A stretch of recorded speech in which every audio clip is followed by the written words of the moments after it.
बिहार से आ रही है सबसे बड़ी खबर दोस्तों। हर गुजरता दिन भारतीय जनता पार्टी गठबंधन के लिए बुरी खबर ला रहा है।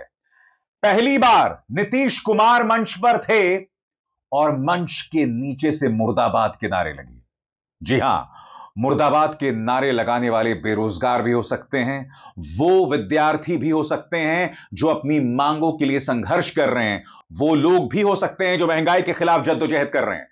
मगर कल का यह दिन बहुत अहम था। एक तरफ मुख्यमंत्री नीतीश कुमार के खिलाफ मुर्दाबाद के नारे लगे, इसके अलावा नीतीश कुमार सरकार के 3 मंत्री, या यह कहा जा सकता है गठबंधन के 3 अहम चेहरे, सम्राट चौधरी, अशोक चौधरी और मंगल पांडे, भ्रष्टाचार के आरोपों में घिरे हुए हैं और पीके यानी प्रशांत किशोर लगातार प्रहार कर रहे हैं।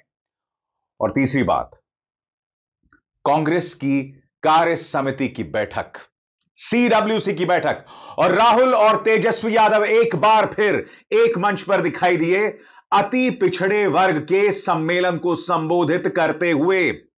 एक एक करके तमाम चीजों की बात होगी दोस्तों, और साथ ही मैं आपको राहुल और तेजस्वी का पूरा भाषण सुनाने वाला हूं जो उन्होंने अति पिछड़े वर्ग के जो सम्मेलन है उन्हें संबोधित करते हुए अपनी बात रखी। मगर सबसे पहले वो मंजर जहां मुख्यमंत्री नीतीश कुमार के खिलाफ मुर्दाबाद के नारे लगाए गए। यह अपने आप में बहुत मायने रखता है क्योंकि इससे पहले कई चुनाव हुए हैं मगर इस तरह के नारे नीतीश कुमार के खिलाफ कभी नहीं लगाए गए। सुना जाए।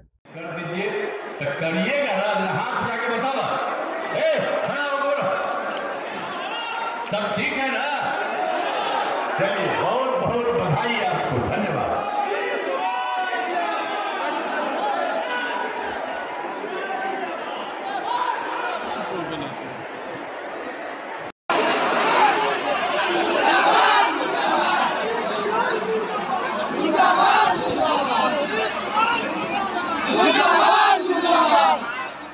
और ये कहना गलत नहीं होगा दोस्तों कि हर गुजरते दिन के साथ तेजस्वी और राहुल का जो राजनीतिक आंदोलन है वो उग्र होता जा रहा है। हालांकि ये कहा जा सकता है कि वोटर अधिकार रैली के बाद अचानक एक ठहराव आया है महागठबंधन के कैंपेन में, मगर पीके, सही सुना आपने दोस्तों, जन स्वराज पार्टी के पीके जो हैं वो तापमान को लगातार बढ़ा रहे हैं इन 3 शहरों पर लगातार भ्रष्टाचार के आरोप लगाने। और भाजपा गठबंधन के लिए मुश्किल बात यह है कि जनता दल यूनाइटेड के नेता नीरज कुमार और उसी तरह से पूर्व मंत्री आर.के. सिंह लगातार कह रहे हैं कि या तो ये नेता सामने आए, स्पष्टीकरण दें, या तो अपने पद से इस्तीफा दें। यानी कि भ्रष्टाचार का मामला नीतीश कुमार, प्रधानमंत्री नरेंद्र मोदी और अमित शाह के लिए मुश्किलात पैदा कर रहा है, खासकर इस बात की पृष्ठभूमि में कि ये 3 नेता भारतीय जनता पार्टी के बेहद करीबी हैं, खासतौर से सम्राट चौधरी और मंगल पांडे अमित शाह के बहुत करीबी माने जाते हैं, क्योंकि आप जानते हैं मंगल पांडे जो हैं वो पश्चिम बंगाल के भी प्रभारी हैं एक हद तक। मगर जैसे मैंने बताया, कल का दिन राहुल और तेजस्वी का भी दिन था। दोनों एक मंच पर दिखाई दिए। जी हां, पटना के एक मंच पर, जहां उन्होंने अति पिछड़े वर्ग के एक सम्मेलन को संबोधित किया। राहुल गांधी ने एक बार फिर कहा कि इंतजार कीजिए, मेरा हाइड्रोजन बॉम्ब फटने वाला है। क्योंकि दोस्तों कल का दिन राहुल गांधी के लिए एक बहुत बड़ी जीत लेकर आया। याद कीजिएगा राहुल गांधी ने क्या आरोप लगाया था। राहुल गांधी ने आरोप लगाया था कि ऑनलाइन दूर किसी फोन के जरिए वोटर्स डिलीट किए गए कर्नाटक के अलांद विधानसभा सीट में। अब चुनाव आयोग ऑनलाइन वोटों की चोरी से बचने के लिए एक सुझाव लेकर आया है, जिसे एक पंक्ति में कहा जा सकता है कि चुनाव आयोग ने आधार लिंक मोबाइल और ई साइन अनिवार्य किया वोटर्स लिस्ट में किसी तरह के डिलीशन या किसी तरह के जुड़ाव के लिए। यानी कि राहुल गांधी की बहुत बड़ी जीत, और एक बार फिर उन्होंने मन से कहा कि धमाका होने वाला है। मैंने हाइड्रोजन बॉम्ब की बात करी है, वो आएगा, ठहर जाइए, वो आ रहा है, वो आएगा। और फिर आपको बीजेपी की जो सच्चाई है, जो इन्होंने पूरे देश में किया है, बिहार में करने की कोशिश कर रहे थे और बिहार के युवा ने इनको रोक दिया है, उसकी सच्चाई आप सबको पता लग जाएगा। मंच पर उनके साथ तेजस्वी यादव भी थे। तेजस्वी यादव ने कहा कि यह सरकार यानी नीतीश कुमार की सरकार अति पिछड़े वर्गों के लिए एक नासूर है और हमारी सरकार आते ही हम इसे बदल देंगे। ये सत्ता में जो लोग बैठे हैं अभी, जो लोग कर्पूरी जी को गालियां देते थे, आज ये सामाजिक न्याय और आप लोगों की ताकत है कि जो गाली देने वाले भी लोग हैं उनको भारत रत्न देना पड़ रहा है। और आप सब लोग जानते हैं, शुरू से ही हम लोगों ने मांग उठाई थी। प्रधानमंत्री नरेंद्र मोदी जी आए थे विधानसभा, उस मंच से हमने प्रधानमंत्री जी के सामने मांगा था कि कर्पूरी जी को भारत रत्न दिया जाए। उस समय तो उन्होंने कोई वादा नहीं किया, लेकिन जब लड़ाई हम लोगों ने छेड़ा तब जो है उनको देना पड़ा। महागठबंधन ने जो आरक्षण बढ़ाया उसका लाभ अभी किसी को नहीं मिल रहा, फेंक दिया गया है कूड़ेदान में। ये लोगों ने खत्म कर दिया, चोरी कर लिया आरक्षण की, भाजपा के लोगों ने।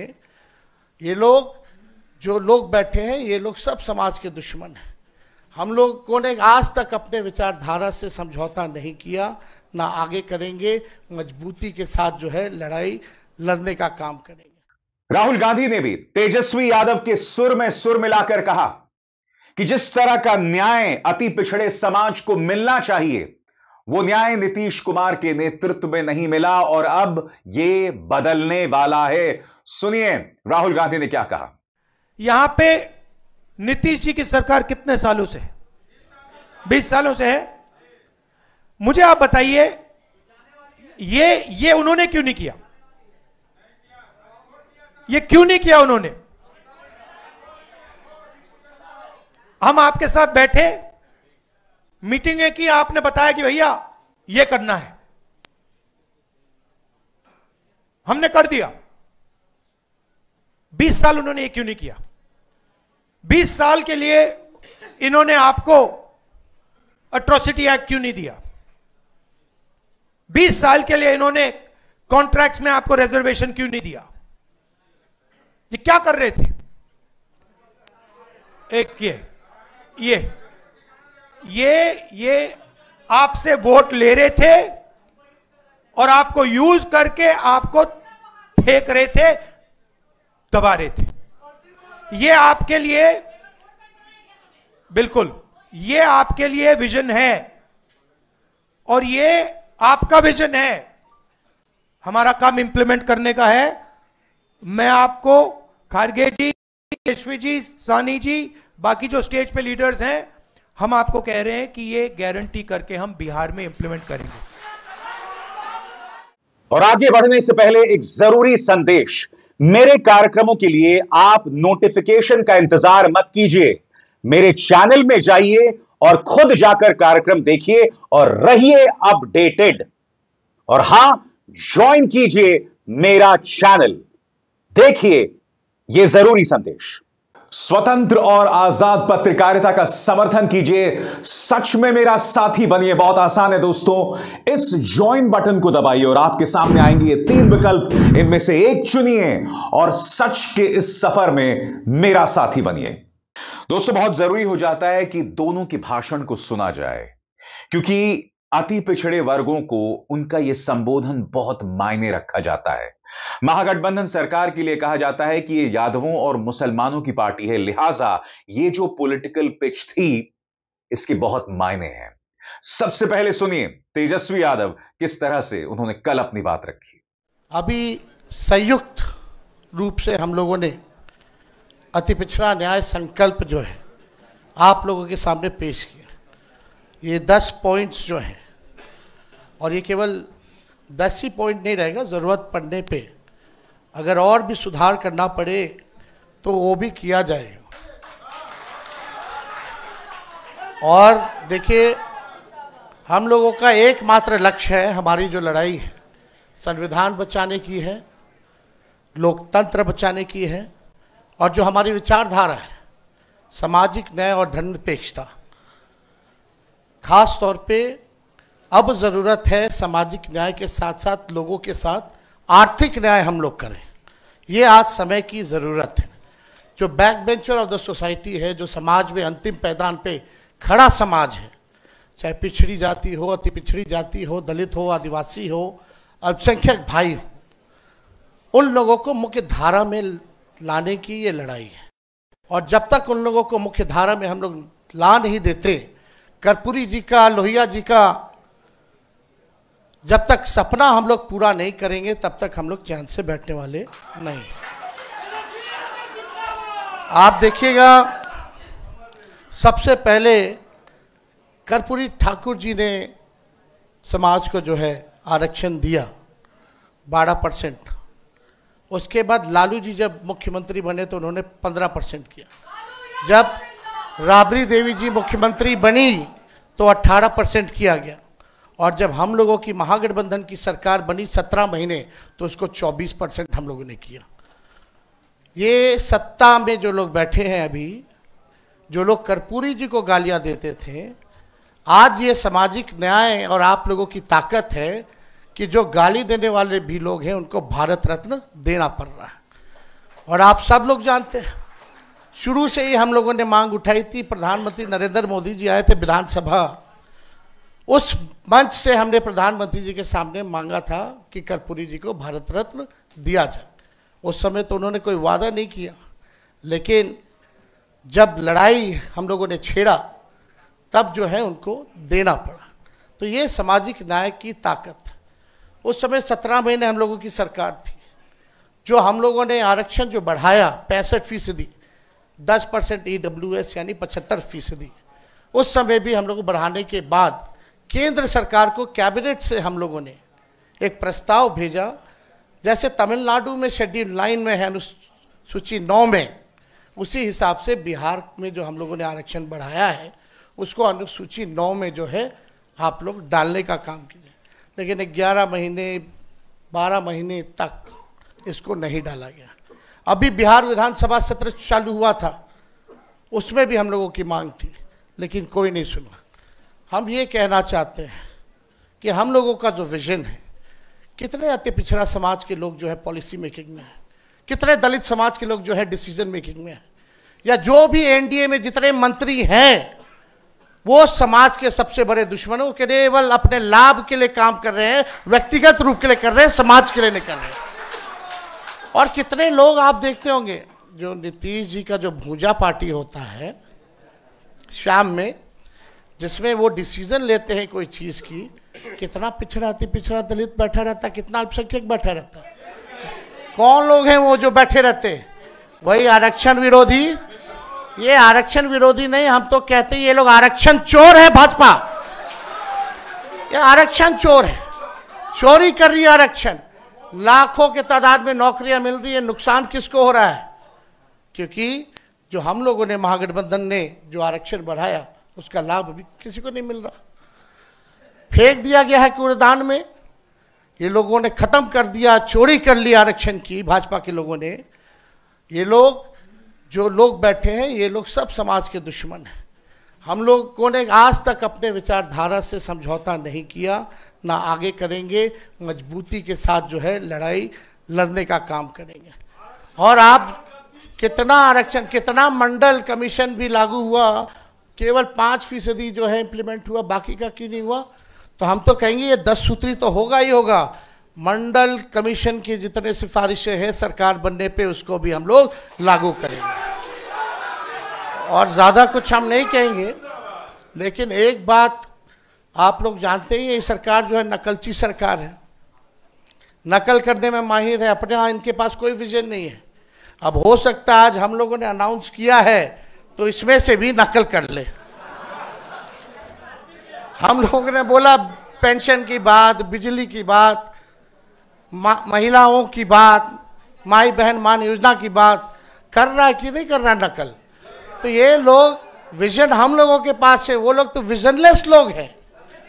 अब लोग कह रहे हैं भाई 2005 से 25 बहुत हुए नीतीश, अब जो है बिहार को जो आगे लेकर के जाने का काम करे। ठीक है, बैठ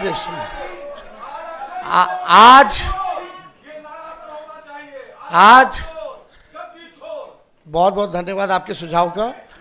आप सब लोगों को ये हम कहना चाहते हैं कि आज नीतीश जी हाईजैक हो रखे, उनको पता ही नहीं चल रहा क्या है, अचेत अवस्था में। अब बिहार सरकार जो है दो व्यक्ति चला रहे हैं, एक अमित शाह, एक नरेंद्र मोदी। और असली लड़ाई वो अधिकारियों से हम लोगों की है जो भ्रष्ट अधिकारी हैं, जिनका बहुत बड़ा रैकेट है, जो नीतीश कुमार जी के चेहरे को इस्तेमाल कर रहे हैं और बिहार की तिजोरी को खाली करके अपना तिजोरी भरने का काम कर रहे हैं। जो भ्रष्ट अधिकारी हैं, जो आरक्षण विरोधी लोग हैं, जो आरक्षण को चाहते हैं कुछ चंद अधिकारी कि किसी भी कीमत पे बिहार में आरक्षण लागू ना हो, पिछड़ों का, गरीबों का, अल्पसंख्यकों का, अति पिछड़े आदिवासियों का उत्थान ना हो, वो लोगों को हम लोग चिन्हित किए हुए हैं। और सरकार बनेगी तो कार्रवाई होगी, और इसमें बनाया भी गया है कार्यक्रम 10 पॉइंट में से कि अगर अच्छे से कोई इम्प्लीमेंट अगर आरक्षण नहीं करेगा तो उस पर कार्रवाई होगी, उन अधिकारियों पर भी कार्रवाई होगी। तो हम सब लोग जान रहे हैं, हम लोग किसी का विरोध नहीं करते। बिहार में 14 करोड़ आबादी है, 14 करोड़ आबादी सब हम लोगों के लिए बराबर है। हम लोग बस वही चाहते हैं जिनको मान सम्मान नहीं मिल रहा, जो आगे नहीं बढ़ पा रहा, जो व्यक्ति, जो भाई हमारा, उसको हम लोग जो है सम्मान दे और आगे बढ़ाने का काम करें। किसी का विरोध हम लोग नहीं करेंगे और ना करते हैं। हम लोग ऐसा देश चाहते हैं, ऐसा प्रदेश चाहते हैं जहां अमन चैन का वातावरण बने, सबको इक्वल भागीदारी का मौका मिले और सम्मान मिले, और सबके साथ जो है आर्थिक न्याय हो, गरीबी हमारे बिहार से खत्म हो। ये हम लोग जो है चाहते हैं, एक सुनहरा बिहार हम लोग बनाने का काम करना चाहते हैं। आप यूपी में देखिए, जो मंत्री थे उनके ऊपर कितना केस मुकदमा कर दिया, जो अल्पसंख्यक आजम खान साहब के ऊपर जो है इतना केस मुकदमा किया, क्या क्या इंजाम नहीं लगाया गया। राहुल जी को हम बताना चाहेंगे इस मंच पे कि ये भाजपा के लोग, अभी यहाँ मीडिया के भाई हैं, सब खामोश रहे। एक अति पिछड़ा समाज के, मल्लाह समाज से आने वाला व्यक्ति जो मधुबनी जिले में, उसको यहाँ सिटिंग जो मिनिस्टर है, urban development minister Jivesh Mishra, उसको माँ बहन की गाली दी, उसको पीटा गया, लेकिन कोई कार्रवाई नहीं हुई, एफआईआर तक नहीं लिया जा रहा था। हम जाकर के जो है एफआईआर थाना में जाकर के दर्ज कराएं। हम लोग गए, लड़ाई लड़े। सोचिए पत्रकार भाई, आप लोगों के ऊपर हमला हो रहा है, अति पिछड़ा समाज का एक पत्रकार इस राज्य में एफआईआर नहीं करा सकता है, ये हालत हो गई है। और जब हम लोगों ने एफआईआर कराया तो उसी थाने में एक मंत्री जो है हम लोग पे भी मुकदमा करा दिया, 200 रुपए हम लोगों ने ठगी की। अरे हम लोग इनके गिदड़ भपकी से डरने वाले हैं। जब लालू जी नहीं डरे, इनके आका को गिरफ्तार किया आडवाणी जी को बिहार में, तो लालू जी का बेटा डरने वाला है। हम लोग लड़ाई लड़ेंगे, चाहे कितने भी, हम पे राहुल जी पे कितना केस मुकदमा हो रहा है, हम लोगों पे मुकदमा हो रहा है। क्यों? क्योंकि हम लोग पिछड़ों की, दलितों की, आदिवासियों की, अति पिछड़ों की, अल्पसंख्यकों को आवाज दिलाने की बात कर रहे हैं, उनका हक दिलाने के लिए लड़ाई लड़ रहे हैं, इसलिए हम लोगों पर मुकदमा हो रहा है। तो हम लोग चुपचाप बैठेंगे नहीं, जितना जुल्म करना है कीजिए, आपको मुबारक। आप लोग तड़ी पार लोग क्या कर सकता है, इसके अलावा और कोई काम नहीं कर सकता है। खाली तोड़ने की राजनीति कर सकते हो, लेकिन हम लोग जोड़ने की राजनीति कर रहे हैं। आप अन्याय करो, हम लोग न्याय करने का काम करेंगे। इन्हीं चंद शब्दों के साथ आप सब लोगों का दिल से धन्यवाद। तो ये तो थे तेजस्वी यादव। अब सुनते हैं राहुल गांधी ने अपनी बात किस तरह से रखी, और शुरुआत उसी हाइड्रोजन बॉम्ब के धमाके के वादे के साथ। सुनिए। कैसे हैं आप लोग? ठीक हैं?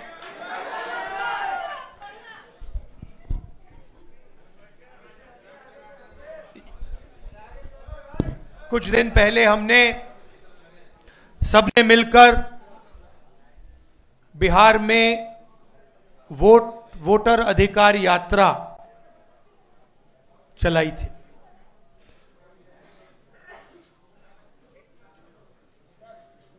पंद्रह दिन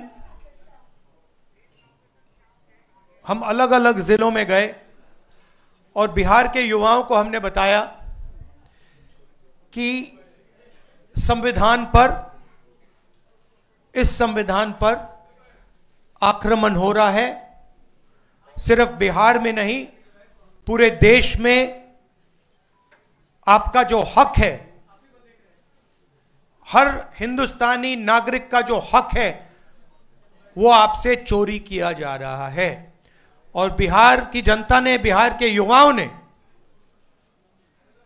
अपनी पूरी की पूरी शक्ति यात्रा में डाली और यात्रा सक्सेसफुल हुई। तो इसके लिए मैं आप सबको धन्यवाद करना चाहता हूं, बिहार के युवाओं को और हमारे जो अलायंस पार्टनर्स हैं, आप सब। सामाजिक न्याय की हम सब बात करते हैं। लोकसभा में मैंने नरेंद्र मोदी जी के सामने दो बातें कही। पहली बात कि पूरे देश में जाति जनगणना होगा, और दूसरी बात जो 50% की रिजर्वेशन की दीवार बना रखी है इसको हम तोड़ के फेंक देंगे। इन वायदों के पीछे सोच क्या थी? सोच थी कि आज भी इस देश में अति पिछड़ा वर्ग है, दलित हैं, आदिवासी हैं, अल्पसंख्यक हैं, जिनको जितनी भागीदारी मिलनी चाहिए नहीं मिलती है। इस सच को पूरा देश पहचानता है। हम जाति जनगणना करवाना चाहते हैं क्योंकि हम दूध का दूध, पानी का पानी करवाना चाहते हैं और दिखाना चाहते हैं कि इस देश में दलितों की, अति पिछड़ों की कितनी आबादी है, माइनॉरिटीज की, आदिवासियों की, गरीब जनरल कास्ट की कितनी आबादी है, पूरे देश को पता लगना चाहिए। वो हमारी विचारधारा है। दूसरी तरफ, पता नहीं आपने देखा या नहीं, उत्तर प्रदेश में क्या हुआ? आपने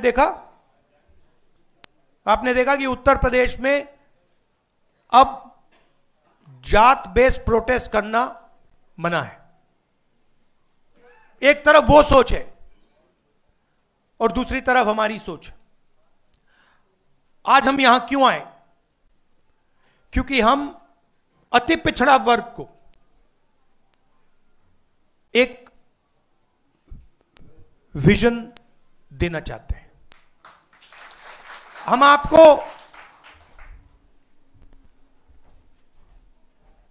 एक विजन देना चाहते हैं जो हमारा विजन नहीं है, पार्टियों का विजन नहीं है, अति पिछड़ा समाज का विजन है। और ये जो हमारे पॉइंट्स हैं, 10 पॉइंट्स हैं। EBC atrocity prevention act,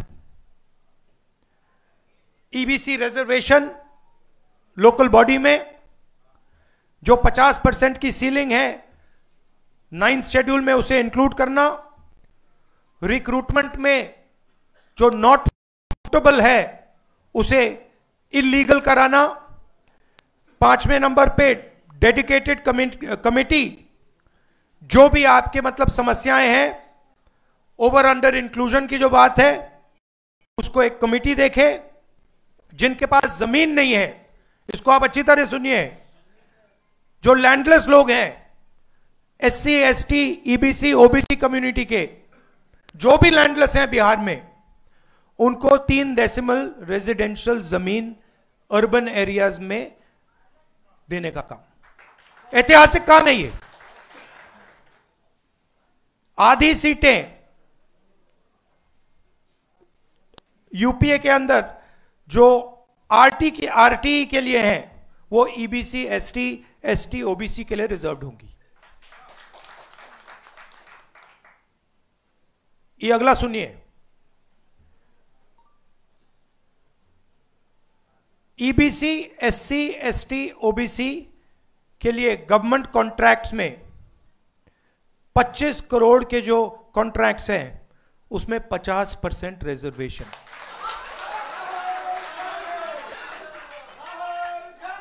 article 15 reservation इन एडमिशन प्राइवेट एजुकेशनल इंस्टीट्यूशंस में हम यहां इंप्लीमेंट करेंगे। और एक रिजर्वेशन रेगुलेटरी अथॉरिटी जो रिजर्वेशन को देखेगी और इंप्लीमेंट करेगी। अब ये जो 10 पॉइंट्स हैं, ये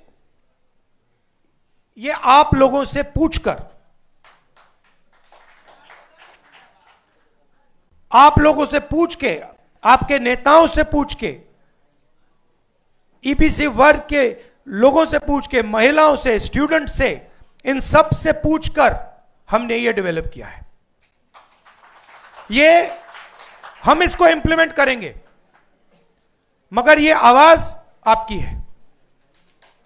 यहां जो नेता बैठे हैं, मेरे आपके साथ डिस्कशन हुए हैं, आप आए हो, मेरे ऑफिस में आए हो, बैठे हुए हैं यहां पे, और ये आप मुझे बताइए, ये आपने हमें कहा था ना, ये आपने कहा था ना, ये तो ये अति पिछड़ा वर्ग की आवाज है और ये हम इंप्लीमेंट करने जा रहे हैं।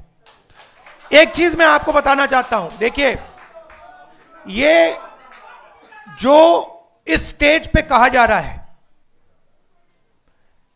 ये सिर्फ 10 पॉइंट नहीं है। मैं आपको कह रहा हूं कि ये गारंटी है, ये होगा, क्योंकि हमारा लक्ष्य है कि बिहार में अति पिछड़ा वर्ग हो, दलित वर्ग हो, पिछड़ा वर्ग हो, सबको सही भागीदारी मिलनी चाहिए, सबकी जगह होनी चाहिए, सबको बिहार में और बाकी हिंदुस्तान में सबको सही जगह रिस्पेक्ट मिलनी चाहिए। सही बात। अब मैं आपसे एक चीज पूछना चाहता हूं, यहां पे नीतीश जी की सरकार कितने सालों से है? 20 सालों से है। मुझे आप बताइए, ये उन्होंने क्यों नहीं किया? ये क्यों नहीं किया उन्होंने? हम आपके साथ बैठे, मीटिंगें की, आपने बताया कि भैया ये करना है, हमने कर दिया। 20 साल उन्होंने ये क्यों नहीं किया? 20 साल के लिए इन्होंने आपको एट्रोसिटी एक्ट क्यों नहीं दिया?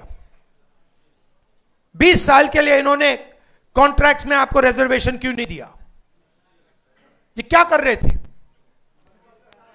एक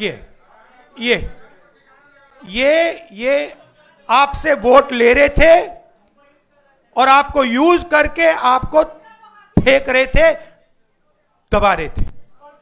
ये आपके लिए, बिल्कुल, ये आपके लिए विजन है और ये आपका विजन है। हमारा काम इंप्लीमेंट करने का है। मैं आपको, खारगे जी, यशवी जी, सानी जी, बाकी जो स्टेज पे लीडर्स हैं, हम आपको कह रहे हैं कि ये गारंटी करके हम बिहार में इंप्लीमेंट करेंगे। इसलिए और क्यों करेंगे, मैं बता देता हूं क्यों करेंगे। क्योंकि हम इस संविधान को मानते हैं और इस संविधान में लिखा है कि हर व्यक्ति को इस देश की प्रगति में भागीदारी मिलनी चाहिए, चाहे वो किसी भी जात का हो, चाहे वो किसी भी धर्म का हो, स्त्री हो, पुरुष हो। इस संविधान में लिखा हुआ है। बीजेपी संविधान को खत्म कर रही है। मैंने हाइड्रोजन बॉम्ब की बात करी है, वो आएगा, ठहर जाइए, वो आ रहा है, वो आएगा। और फिर आपको बीजेपी की जो सच्चाई है, जो इन्होंने पूरे देश में किया है, बिहार में करने की कोशिश कर रहे थे और बिहार के युवा ने इनको रोक दिया है, उसकी सच्चाई आप सबको पता लग जाएगा। एक बार फिर जो सीनियर लीडर स्टेज पे हैं, इनका मैं धन्यवाद करना चाहता हूं, सब पार्टियों को धन्यवाद करता हूं, क्योंकि ये जो विजन है, ये जो पॉइंट्स हैं, ये जॉइंटली हमने डेवलप किए हैं। ये हमारे गठबंधन का विजन है, आपका विजन है। इसलिए मैं खारगे जी को और सबको धन्यवाद करता हूं। नमस्कार, जय हिंद। तो यकीनन दोस्तों, हर गुजरते दिन के साथ भारतीय जनता पार्टी गठबंधन के लिए मुश्किलात बढ़ रही है। अब हमें इंतजार करना पड़ेगा कि कब प्रधानमंत्री नरेंद्र मोदी उनका पूरा मंत्रिमंडल, उनकी तमाम एजेंसीज, उनका मीडिया, उनका प्रचार तंत्र बिहार की राजनीतिक जमीन में उतरेगा और विपक्ष पर निशाना साधेगा, क्योंकि चुनाव तब और ज्यादा नाटकीय हो जाने वाला है। और हां, पीके फैक्टर यानी प्रशांत किशोर फैक्टर, यह बताया जा रहा है कि जैसे जैसे प्रशांत किशोर की ताकत बढ़ेगी, वैसे वैसे भारतीय जनता पार्टी की ताकत जो है कमजोर होती जाएगी, क्योंकि पीके का फोकस कहीं ना कहीं राज्य की फॉरवर्ड जातियों पर है। और आप जानते हैं बिहार में जातिगत राजनीति कितने मायने रखती है। लिहाजा जैसे जैसे पीके ताकतवर होंगे, वैसे वैसे भाजपा कमजोर होगी। हालांकि यह कहा जा सकता है कि दिल्ली में इसके बिल्कुल उलट था। याद कीजिएगा, जब केजरीवाल का विधानसभा चुनावों में प्रवेश हुआ था, उस वक्त किसी ने उम्मीद नहीं की थी कि अरविंद केजरीवाल को एक भी सीट मिलेगी। मगर फिर आपको याद होगा, कांग्रेस के बाहरी समर्थन से उन्होंने सरकार बनाई। उन्होंने अपनी सरकार कुछ ही दिनों में त्याग दी थी बनारस में चुनावों में भाग लेने के लिए, मगर जब वो दोबारा आए तो उन्होंने तमाम रिकॉर्ड तोड़ दिए, 70 में से 67 सीटें हासिल करके। सवाल यह दोस्तों कि पीके का किरदार बिहार की राजनीति में क्या होने वाला है? क्या अरविंद केजरीवाल जैसा धमाका वो बिहार में करेंगे, या फिर इन चुनावों में वो अपना असर नहीं डाल पाएंगे? क्योंकि इस वक्त पहले से जो मोर्चे हैं, चाहे भारतीय जनता पार्टी हो, चाहे नीतीश कुमार की जनता दल यूनाइटेड हो, आरजेडी हो, यह अपने आप में बहुत मजबूत पार्टियां हैं। अभिसार शर्मा को दीजिए इजाजत। नमस्कार।